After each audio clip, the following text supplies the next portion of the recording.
And the new intro is so cool, so here it goes.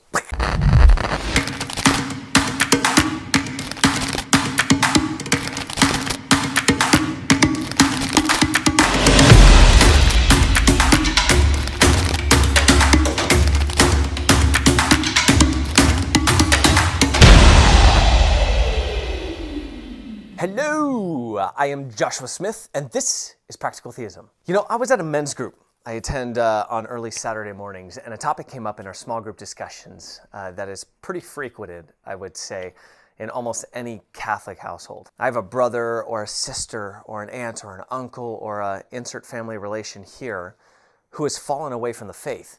They were raised Christian or in a faith belief system, and they have walked away, maybe claiming that they are no longer a believer, or they're an atheist or an agnostic or spiritual.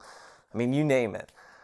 I can particularly identify with this because a lot of those people that come up in the discussion in my men's group are my age. I mean, I'm one of the youngest guys in the men's group, as the majority of them are much older. So they have sons and daughters in my age group that are really a part of this predicament. So how do we re-engage them with the faith?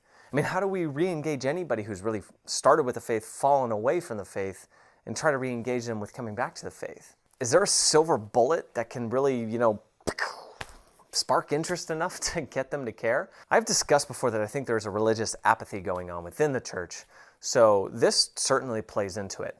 But I think there really are three big factors that are plaguing this in culture right now. The first is the rise of scientism, or this idea in the world that the ability to understand truth is only reducible down to the scientific form of coming to know knowledge. The second is the stereotype of brand perception of Christianity in the culture today. I mean, Christians are seen as judgy, hypocritical, violently argumentative, inauthentic, completely disunified, which people don't really want to be a part of. And thirdly, and I think most importantly, in the universities and the scholastic environment, the younger generation are getting a very heavy dose of biased opinions about religion, saying it is superstitious, unnecessary, and irrelevant. I think it's that last one that really captivates me the most because I really fell into that category, honestly. I mean, I think that I was plagued a bit by all three of these things, but the last one captivates me in the most real way, I guess, because as a faith, we have not done a great job sharing all the many logical and reasonable arguments and reasons for our faith. There are so many great arguments for the existence of God and the validity of the faith and the moral teachings of Christianity that all we really need to do to hit this home, it seems to me, is really bring these to the surface. But it is not just the arguments that are going to re-engage people. These are just paths to re-engaging people. But we really need to look at the whole kit and caboodle of Christianity. Because the truth is that I don't think you can ever pinpoint to a specific systematic path to God that fits everyone, like a silver bullet answer that is just going to make sense to everybody. I mean, God speaks to everybody differently and through different means. Now, what I mean by that is that there are different paths that make sense to different people, though they bring about the same conclusion. Therefore, our evangelistic approach needs to be very multifaceted.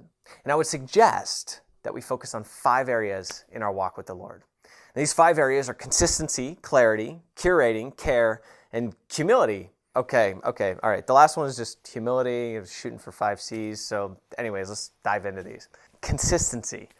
These people are yearning for authentic people, someone to give them faith in humanity again. Think about that.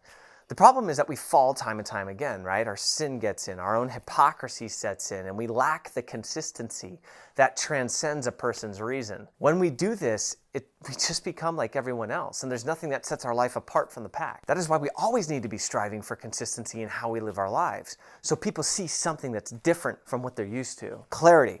We need to have clarity in what we believe and, more importantly, the why we believe it. We suffer as a culture from a lack of why. We don't know why we do things and therefore don't have a solid foundation as to why we take certain stances. Believers need to rediscover the why to their faith and the why of the faith, so it comes out with clarity to your interlocutor. Curating. And what I mean by that is storing up knowledge, continuing to learn and curate a wide database of understanding about the mysteries of the faith as well as the spiritual life.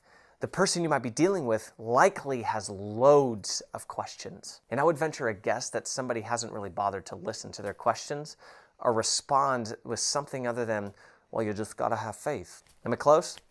You see, there are good practical reasons for belief, and we need to continue to curate the knowledge necessary to address this person's questions as to bring them to a deeper discussion and dialogue. Care. Remember the song?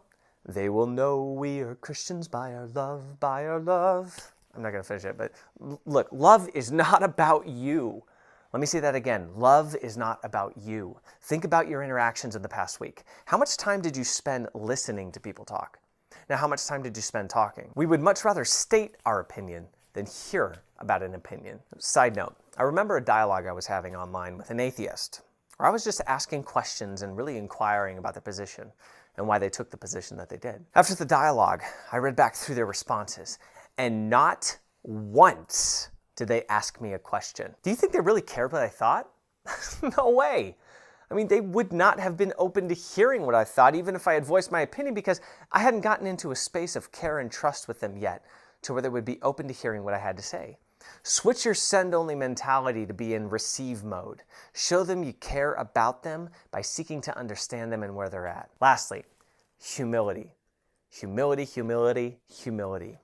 Now be careful. Humility is not that thing you do where you tell people you're humble. Humility is not a self-assigned trait. The quality of humility is bestowed upon you by those around you. And this is a tough badge to earn.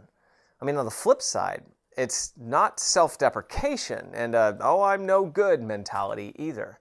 But trust, people know humility when they see it. How do you cultivate that? Take the lower bench. Give someone else the glory.